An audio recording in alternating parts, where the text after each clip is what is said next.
is Lisa Courtney. I am the host of the Elephant Method podcast, and I'm very happy to welcome my client, Walter, to join us today. He is a senior official in the Federal Ministry of the Interior in Austria. He'll share with us how, when he was a young policeman in Vienna, it helped to prepare him for his current role as head of unit. Now, in his unit, there are about 15 team members, and they cover statistics on asylum seekers, immigration, as well as traffic control and accidents, along with a whole lot more. In addition, he'll be sharing about his trip to the United States in 2025, where he had the opportunity to visit Alaska, and he put together some footage that is amazing, with him being the videographer and his wife being the photographer. You can see the entire thing down below. Now, I will warn you, it is in German, but it's well worth the look. I highly recommend it. So without further ado, let's go talk to Walter and see what he has to say. Hi, Walter. Hi, Lisa. Thanks for coming today. How are you? Thank you. Very fine. And thank you for the invitation. So we'll have a nice chat for the Oh, next it's summit. my pleasure. Now, can you tell your audience where you're from and what you do for a living? My name is Walter. I'm from Austria. I live in the capital of Austria, in Vienna. I'm a senior official in the Federal Ministry of the Interior. And with a small team, we are in charge for statistics. Statistic includes immigration, asylum seekers, but also stuff like accidents, road conditions, and so on. Everything, at least this ministry is in charge for. Wow, it sounds like a big job. Now, you said the Federal Ministry of the Interior. Do you know the name of what that would be in the US? I think that you have departments, and these departments are segmented in units. And Uh-huh. I'm the head of one of these units for the statistics. Oh, for And statistics. Okay, very good. And can you tell us what your normal day looks like? my job is a typical 9 to 5 job. So from Monday to Friday. And as I'm living the city where I work, so in Vienna, so I don't have to commute. So, and a little bit advertising for my city because we have a very good public transport system. Uh-huh. And so with this public transport, I live on one side in the outskirts of Vienna, and I work on the other side. But within 20 to 25 minutes, I'm from home to the office and back in the evening. So yeah, my daily routine. So I'm mainly in charge for approving the work of my team. Mhm. Um, so have also like typical stuff you have as a, let me say, manager. You have to look for the processes between your members or the team members Uh-huh. um, um, work. So also the processes between my team and other teams and the ministry. And in the recent years, we had also it's a new task, let me say, I call it a new task, because of the quick change of opportunities by digital services and applications to look up the market, what kind of new tools you can find and to support your daily work and the routine. So that's also stuff I have to deal with. Excellent. Now, I understand you have a background in law enforcement. How did your law enforcement career help you in this position? I started, it's a long time ago. I started as a young policeman in the Viennese police department. I think as a policeman, you have to learn to look for details, to don't miss the small parts who give you the opportunity to see the whole picture. Mhm. And with also to be unbiased and to have an analytical view. As a policeman, you have to have an analytical view to see what's going on and to be a little bit with this way to be quick on the draw. And Right. I think yeah, and that's a good way to learn uh, for for for the job I have now, because now it's analytical and statistics is also linked to analysis. And I think that was it was a good preparation for me as a policeman now to come together to this job and have this task. So I think that's one I can. It's at least it's my explanation. What's the preparation of this job for this job I have now? Mhm. That's perfect. So now you said you're from Vienna. It's my understanding that people like Mozart and actually Adolf Hitler are from Austria. Can you tell us how those two, right, important figures actually shaped the culture of Austria? Let's start with the more convenient stuff. Let's talk about culture. Okay. So instead of Adolf Hitler, maybe we come back again to him. So with the culture, I say particularly classical music, and you mentioned Wolfgang Amadeus Mozart, particularly his life and his work has a big share in our tourism industry. A lot of people come to Austria to take part in like you Yeah, like me. Uh-huh. take part in festivals, classic music festivals, and so on. It has also a big influence in now in our nowadays life or in today life. So so for example, so when we have the change of the new year, the first minutes of the new year in Sylvester, it's also it's just for about 5 to 10 minutes. We have you know maybe more famous than Wolfgang Amadeus is Johann Strauss. You Really? have heard about Strauss, Uh-huh. the waltz, Uh-huh. yeah, the composer for waltz music. And the most famous waltz song I know is the Blue Danube. Uh-huh. And this song each year, and it's no matter if you are at home and listen to the radio, watch the TV, or if you're on a dance floor in a discotheque, wherever, if you have this celebration of the new year, the Uh-huh. first 5 minutes of the new year are reserved for this waltz. Oh, wow, that's amazing. So, Now, you shared with me that your wife doesn't necessarily like to waltz with you. so yeah, I like dancing. That's great. So maybe if we make it once to Vienna or wherever we can meet, and we can have some small steps or some more. Dance Or lessons, we huh? I'd love that. can, Yeah. if you get easily dizzy, then it might be a problem because it's a very fast turning when we Oh, dance. interesting. Well, I've danced salsa and bachata, so bachata has quite a few turns too. We'll have to see because I think that would be fun. Now, you recently went to Alaska. What did you think of that area of America? Yeah, America, the US is a big state, tremendous areas there. So it's completely different to Austria. So we're a very small country, but it was a it was a wonderful vacation we had there Uh-huh. in Alaska. So from the beginning, so although let me say it was not the first time of vacation in the US, and Mm. it was the first, but it was the first time that a lot of stories were published about the problems for tourists to enter the US and so on. Oh, So we were a little bit afraid yeah. what the, then it was totally smooth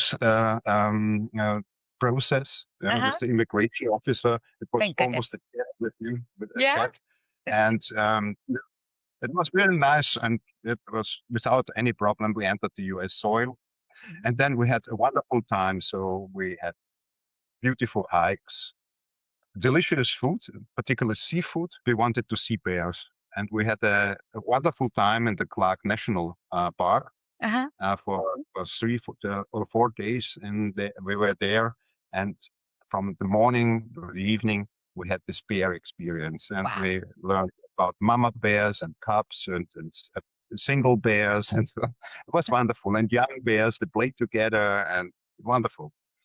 And we had also there's one nice story I want to tell you. So we were in Girdwood is one town in Alaska, Uh-huh. and we stayed in a bed and breakfast, and we were looking for a restaurant. And there was a restaurant straight across the street, so we had just to walk over. Oh, And nice. when we arrived the restaurant, they were lined up, let's say, 50 people, 50 a lot people in more Alaska? for at least to be in Alaska.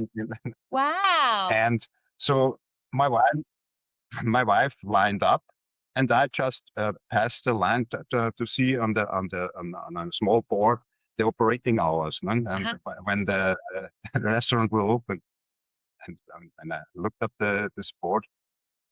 An hour? We have to wait an hour? 50 Uh-huh. people? No?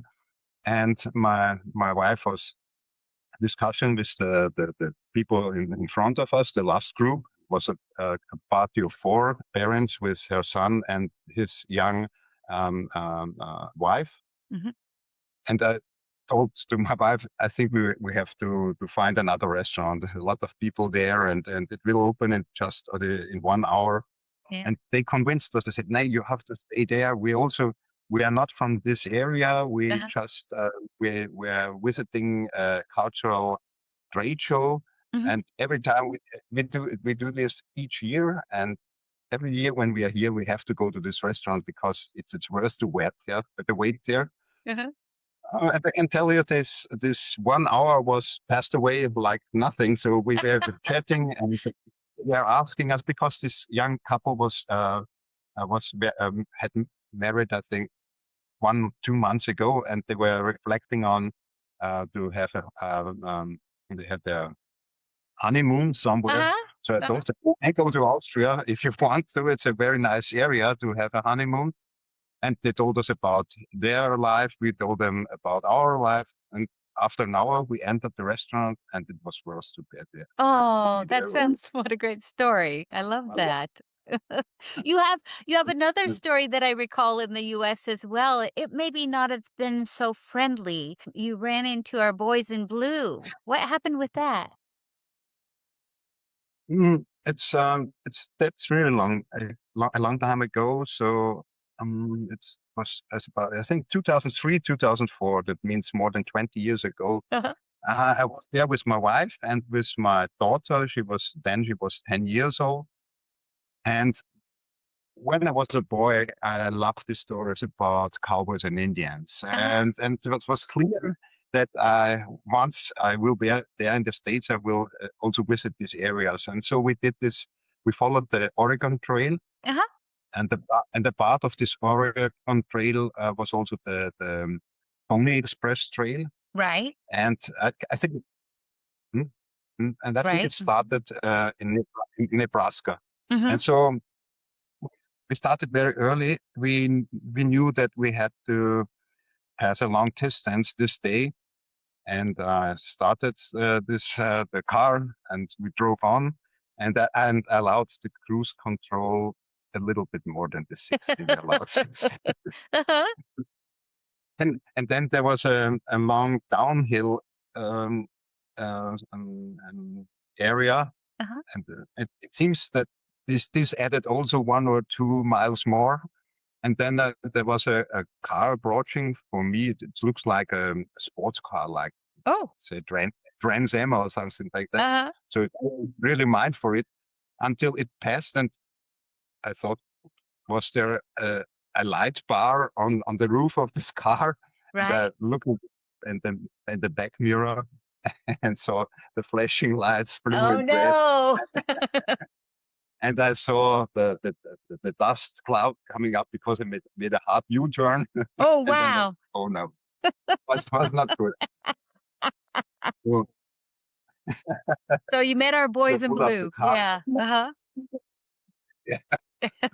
So I pulled up the car, and the police car stopped behind me. It was a state trooper, and when he get out of the car, it was really a good sight because it was like in a Hollywood movie. This is perfect head of a state trooper head, Yeah. the perfect uniform. And for me, it seems even his shoes was like a mirror, clean as a Right. mirror. Yes. Yeah.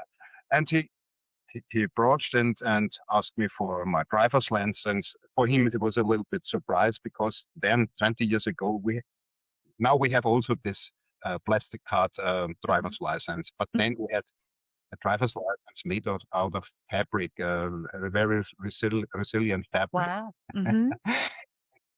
Took it and didn't really what to do with it. Then I gave him the English Austrian translation, as our English German translation, that he could read the data of this driver's license.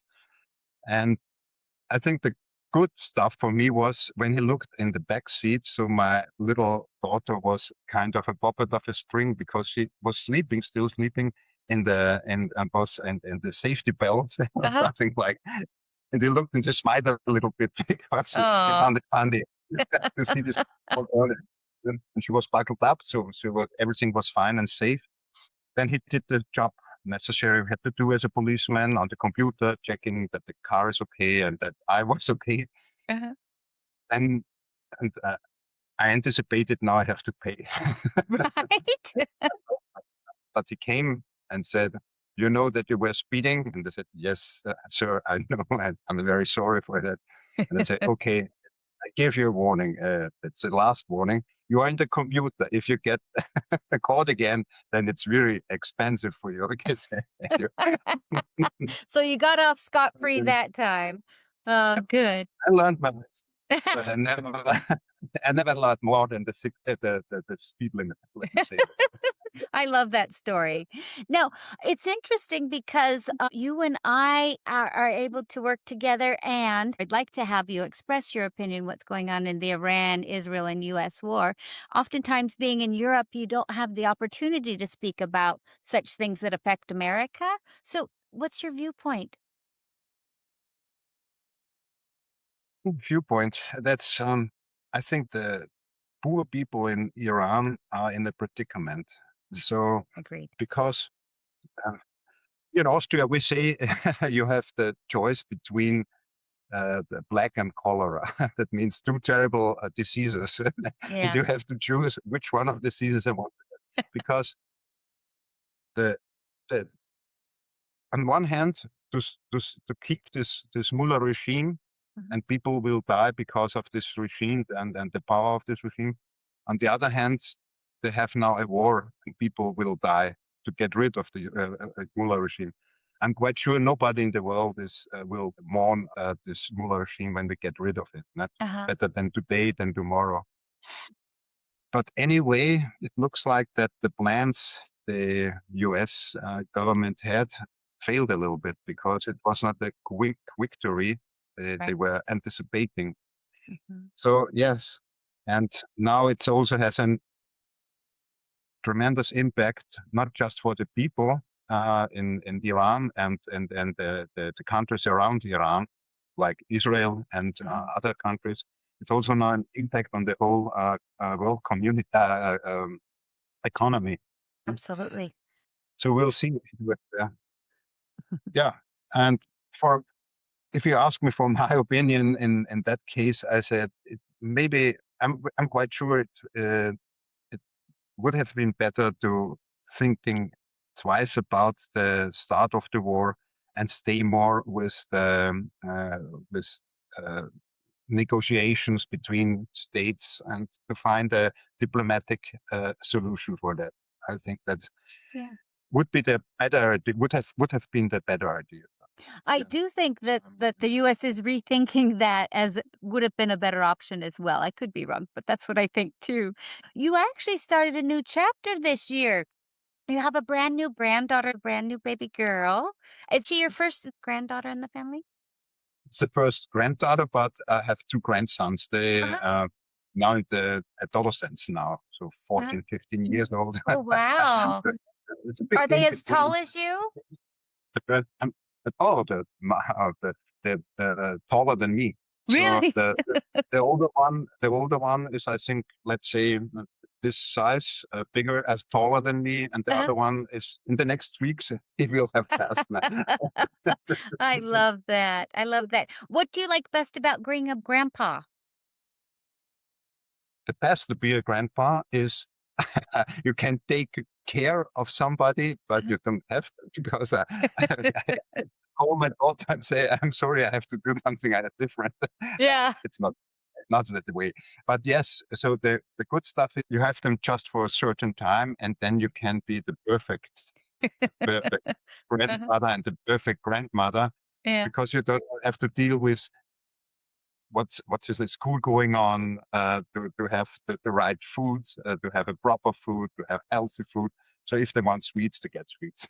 If it was That's pretty nice. Yeah. my grandmother. So Will you encourage your grandchildren to learn English when they're young? so there is a big difference between the time I was young and nowadays, Mhm. because particularly in the late 80s, it changed completely. When I was young, so we had also English, Mm. but it was not that intensive like it's now in the school system. So particularly after Austria joined the European Union, it was important that you catch up English, and for most of people like me to work in the public sector and to have done now to deal with conferences and meetings. Right. And we have, I think, 10 to 10 to 12 different languages in Europe. No? And so uh, English turned out to be the classical conference language Mhm. between Mhm.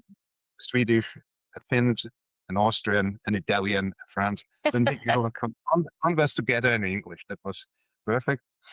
So, and then that was also the reason that it's changed completely. So my daughters had also more intensive English training. They started not like me. I did it on the secondary level. They started in the primary level with Right. English, Mhm. continue in the secondary level, and usually, particularly if you go to a business school or something, then you have also a second foreign language, a language like French or Spanish, Mm. Russian. And now, the recent years, it came up with Chinese. Chinese, yeah. Important. Yeah, because we are a small country, and we have to rely on uh, export our Mm. goods to have Yeah. excellent goods and to have excellent relations to all the countries in the world to be able to sell our stuff. So Absolutely. Now, so can you tell me, do you use your English more for your personal life or for work? I would say both. Both. So Mhm. so if I go on vacations, I do it also for several weeks, and that means, so usually if I don't have and I haven't had a vacation in a German-speaking country like Germany or Switzerland, Uh, so I always be out there in the country with a foreign language. mhm. So then I have to use English for some weeks. Uh-huh. Um, Can you give and us some examples? Where did you speak English in another country? in another country, for example, I was in Malaysia, or I was in Vietnam, or um, a small, as a little bit like once I had a training for Spanish, so I was also in South America, but I preferred to speak their English instead of Oh, my uh-huh. Spanish. It's a very poor one. So I also shifted to English. It was then I learned that people understood what I wanted to have, and not with my Spanish. Yeah, it's a good backup Yeah, and though, that's huh? what Mhm. and not and for sure when I have my vacation in the US, then I have to speak English there. Absolutely. And we have not on a regular base, but every now and then I have now meetings with colleagues from other countries, or we have international meetings, for example, in Brussels Mhm. for the European Union and so on. So Right. that means, and I have classes with you, so Right. Now, can you tell me True. when you do meet in Brussels, about how many people are in the meetings? Oh, it depends on if it can be a small group that I just meet one or two colleagues from another country. They situated in Brussels, Uh-huh. and that discuss with them. And then there are also general meetings, and then we have all 27 European countries there, maybe also associated one like Switzerland and now Great Britain. That Right. means up to 30 people, a little bit more than 30 people, they come together and discuss, have a discussion. That's really amazing. So we have a lot of non-native speaker listeners, right? And what is one piece of advice you would give people on improving their business English that you maybe have done yourself? Hmm. When I reflecting or think of it, it's, what's it called? You know Billy Wilder. And Oh, Billy Wilder was once asked, "What is a good film made of?" And he said, "It's a good screenplay uh-huh, first, second, good screenplay, and third, a very good screenplay." And I will amend it a little bit and say, discussion, uh-huh. discussion, discussion, because for me to have the passive the passive abilities to listen to a foreign language, I think it's relatively easy and to listen or to read passively. The problem is to speak and to write actively, and that it's just possible, or you can just improve your skills if you do it. And that's so my recommendation is conversation, conversation, conversation. That's great advice and consistency. Very good. Well, I love that. Walter, I can't thank you enough for joining us today on the Elephant Podcast.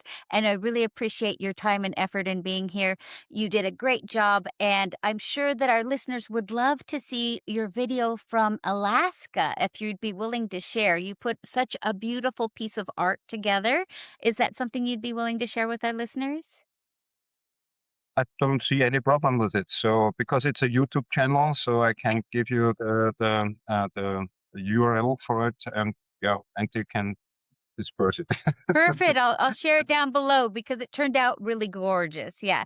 And I Well, loved your story about being in Alaska. So how fun. Well, thank you again, and pardon?